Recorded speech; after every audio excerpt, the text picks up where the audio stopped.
Ultera je prístroj, ktorý používa fokusovaný ultrazvuk na to, aby podvihla črty tváre. To znamená, to, čo sme predtým robievali chirurgicky, sa dá urobiť aj neinvazívne, alebo podobne tomu, ako invazívne aj neinvazívne.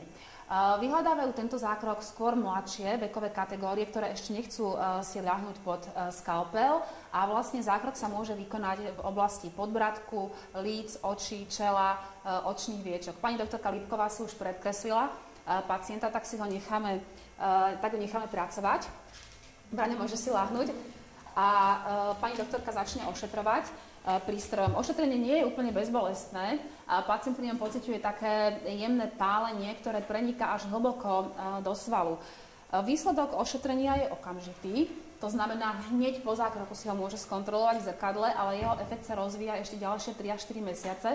A čo je zaujímavé, vydrží až 5 rokov. Taká novinka, ktorú máme, je prístroj na exaktné vyhodnotenie celého zákroku, kde si vlastne môžeme pozrieť, tuto Ingrid práve spracováva záznam toho, kde sa dá percentuálne vyhodnotiť efekt zákroku, kde vidno vlastne vrásky v oblasti oka pred zákrokom a okamžite po zákroku, kde prístroj ukázal viac ako 50% zlepšenie toho stavu kože okolo očí.